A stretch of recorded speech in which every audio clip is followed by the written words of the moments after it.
Herianto adalah Kepala Sekolah SDN Gunung 01. Sekolahnya terletak di tengah perkebunan kopi di kaki gunung. Selama ini, beliau belum memahami pentingnya mengadaptasi kurikulum. Biasanya, beliau dan rekan-rekan guru hanya mengajar sesuai dengan apa yang ada di buku teks. Suatu ketika, Pak Herianto melihat rekan gurunya mengajar IPAS tentang ekosistem. Guru tersebut menggunakan contoh dalam buku teks untuk menjelaskan tentang ekosistem. Ia menggunakan hewan-hewan yang ada di laut melalui gambar-gambar dalam buku. Pak Herianto kemudian berpikir tentang letak sekolah di tengah perkebunan. Beliau mendengar suara jangkrik dan cuitan burung. Beliau juga ingat bahwa murid-muridnya sering melihat ular saat ikut orang tuanya di kebun.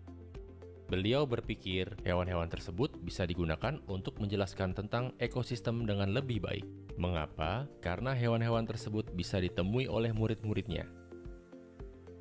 Lalu, beberapa hal lain terlintas dalam pikiran Pak Herianto.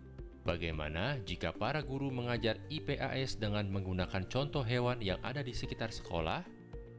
Murid-murid pasti lebih tertarik, karena mereka akan lebih mudah membayangkan apa yang sedang dipelajari.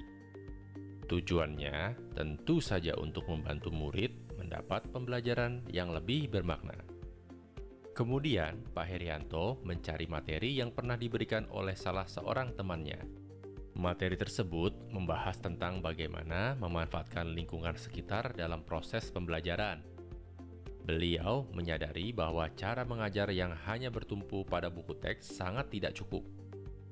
Bisa jadi, hal tersebut membuat siswa kurang dapat menghubungkan apa yang dipelajari dengan kehidupan mereka. Beliau ingat tentang KTSP yang mengharuskan satuan pendidik untuk membuat kurikulum. Beliau berpikir, wah, jangan-jangan sudah saatnya kita mengembangkan kurikulum yang berbasis sekolah. Pak Herianto kemudian mendiskusikan hal ini dengan teman-teman guru di sekolah.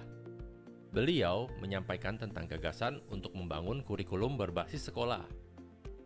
Salah satu gurunya kemudian nyeletuk, "Iya Pak, saya dengar-dengar sekarang sekolah itu harus membuat KOSP Pak." Setelah itu, seluruh pemangku kepentingan SDN Gunung 01 mulai membicarakan pengembangan KOSP. Bersama-sama, mereka memahami secara utuh kerangka dasar kurikulum yang sudah ditetapkan. Ada tujuan pendidikan nasional, profil pelajar Pancasila, struktur kurikulum, prinsip pembelajaran dan asesmen, dan capaian pembelajaran. Mereka juga mulai menganalisa kebutuhan murid-murid dan kondisi sekolah. Pak Herianto juga mengintegrasikan visi sekolah ke dalam KOSP.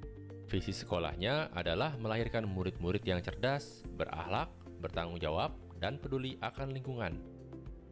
Pak Herianto semakin yakin, seandainya pelajaran IPAS menggunakan pembelajaran yang telah disesuaikan, pasti akan memberi pemahaman yang lebih bermakna bagi para murid.